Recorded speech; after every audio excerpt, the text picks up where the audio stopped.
Magandang buhay! Tara guys, samahan niyo ako. Magluluto tayo ng chicken joy, fried chicken. Yan. Pero mas lalong pinasarap ang ating fried chicken. First step natin gagawin ay ma-marinate muna natin yung ating chicken. Ayan guys, puro legs ng chicken yung ating ginamit dyan. Kaya kung mapapansin nyo, ayan, puro legs. Then, etong ating garlic, evaporated milk, and then yung ating black pepper. Yan. Then, ang ating salt. Yan ang gagamitin natin ipang-marinate sa ating chicken. And guys, samahan nyo ako. Tara na! So, ito na. I-marinate natin yung ating chicken. Ilalagay ko ang ating garlic. Siyempre, lalagyan natin ng black pepper. Ayan. At lalagyan natin ng asin para medyo may lasa siya at medyo may alat siya. At siyempre, ang magpapasarap sa ating fried chicken, ang evaporated milk. Bakit kaya siguro nagtataka kayo kung bakit evaporated milk yung ating ipang-marinate dito sa ating chicken. Yan. Evaporated milk yung ating gagamitin para lalong malinamnam at masarap yung ating chicken, guys. Ayan. I-marinate lang natin yung ating chicken dito sa evap.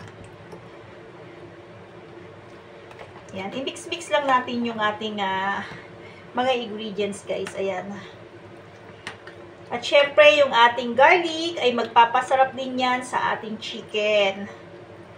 Yes po, iba po ang ating gagamitin para lalong mas masarap. At syempre, maging crispy din yung ating fried chicken. I-marinate natin siya 2 to 3 hours, then tsaka natin siya i-fry. Para ma-absorb ng ating chicken yung ating inilagay na evaporated milk. Ayan guys. I-mix lang natin mabuti yung mga ingredients na inilagay natin, yung garlic, yung salt, at saka yung black pepper. Ayan guys, okay na siya. Takpan natin, then i-marinate natin ng 2 to 3 hours. Ayan. See you! So guys, ito na yung ating minarinate na chicken. Ayan na siya. Yan. Ngayon is, meron tayo ditong gagawin natin is yung pang breaded niya. Ito, may harina tayo dito. Ito yung ating 1 cup of all-purpose flour. Lalagyan lang natin ng paminta. Ito yung ating magiging breadings. At konting asin. Ayan.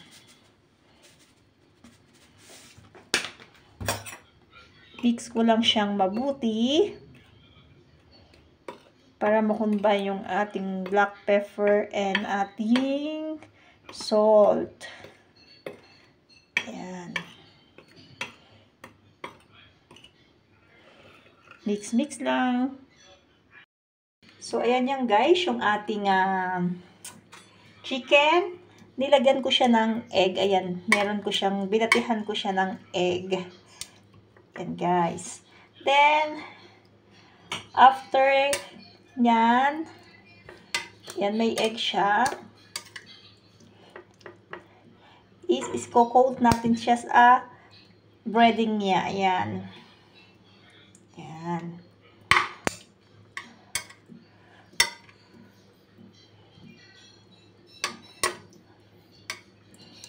Ito na yung ating chicken. Yan.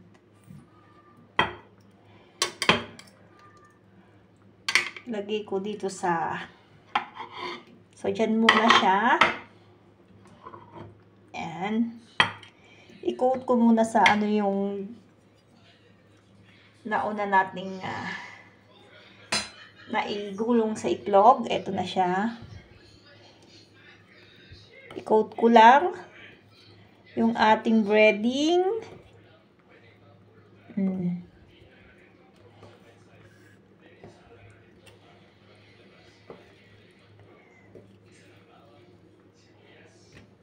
Guys. Ganyan lang. Coat lang natin siya sa breadings niya. Then, ipa-fry natin.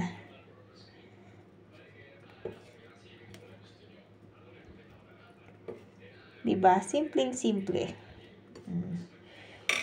So, ito na yung ating mantika. Nagpapakulo na tayo or nagpapainit na tayo ng ating mantika na pagpa-fryan ng ating chicken.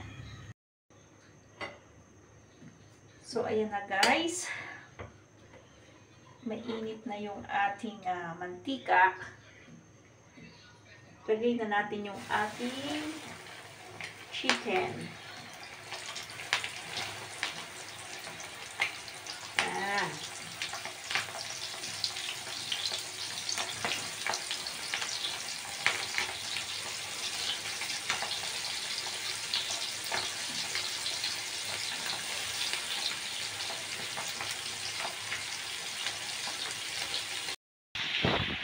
So, eto na guys, yung ating chicken. Ayan.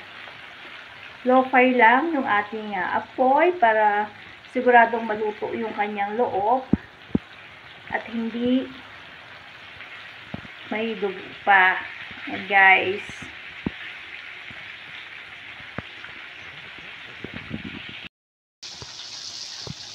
Ayan na yung ating niluluto. Nakita nyo naman po. Lumalabas na yung kanyang dugo. Bali, ini-slice ko nga pala yung ating chicken na yan. Yung ating leg. Ini-slice ko yan. Ayan, meron niyang, kung mapapansin nyo, meron pong hiwa yan sa gitna ng ating legs. So, ito na guys, yung ating pinitong chicken. Luto na siya. Ayan, luto na siya. Hanguin na natin. Ayan. Yan na ang ating chicken joy.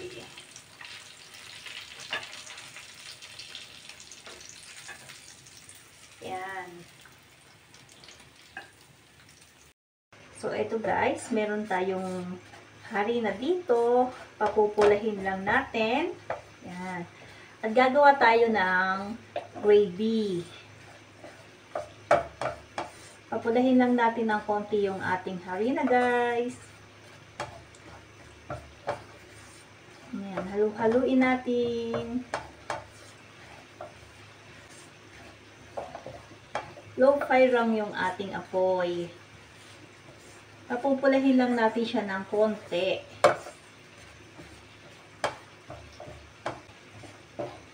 Yan guys, medyo mapula na yung ating harina.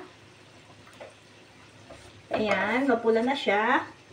Then, ilalagay natin yung ating butter. Ayan.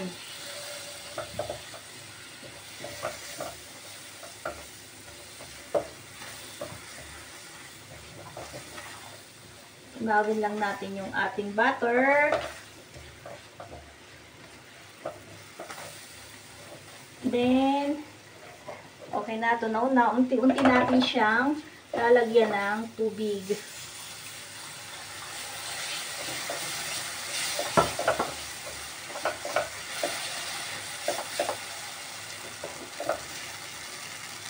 More tubig pa.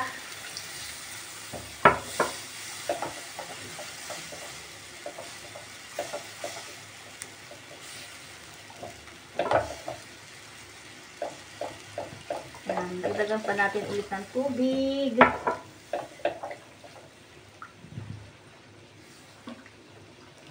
Makikita nyo naman guys kung lalapot na yung ating gravy. Yan.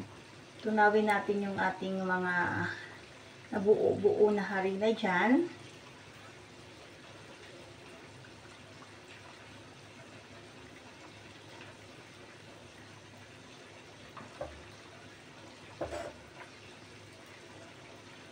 And guys, halu-haluin lang natin.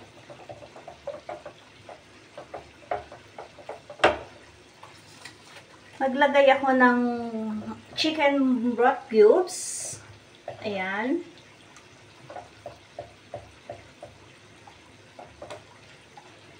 Tusawin lang natin. Mag-add pa tayo ng konting water kasi medyo lumalapot.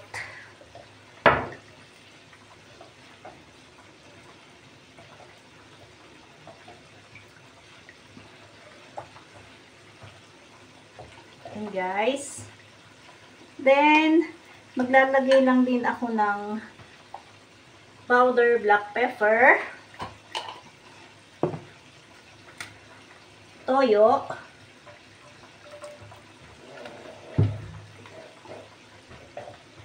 yan, haluin lang natin.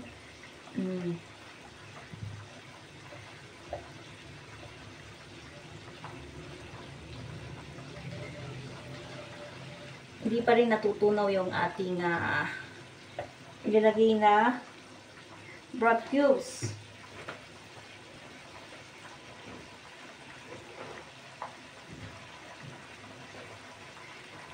At syempre guys, ito ang magpapasarap dyan sa ating gravy, ang evaporated milk. Yan.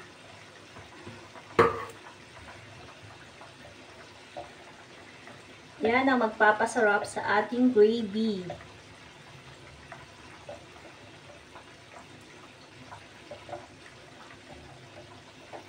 Ayan. Halu-haluin lang natin hanggang sa medyo lumapot ng konti yung ating gravy.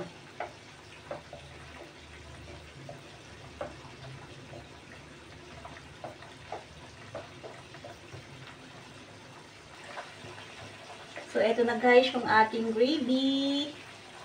Medyo, ayan o, lapot-lapot na siya. Pakuluin lang natin. Then, okay na yan. Siyempre, tikman pala natin guys kung ano yung lasa. Yummy! Hindi mo na kailangan lumabas para kumain ng Chicken Joy.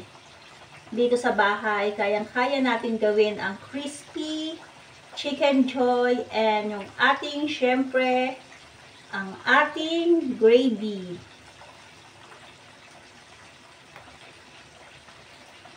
Pakuluin lang natin, then okay na to. Masarap na yung ating gravy. Yan ang sikreto guys ng gravy. Lalagyan nyo ng evap.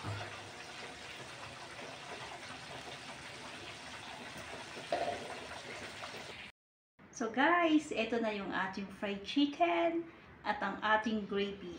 Let's eat!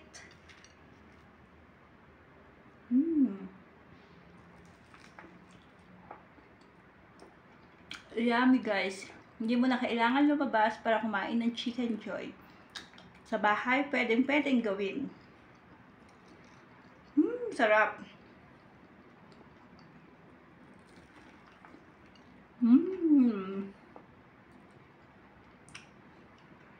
Sarap, pati gravy masarap.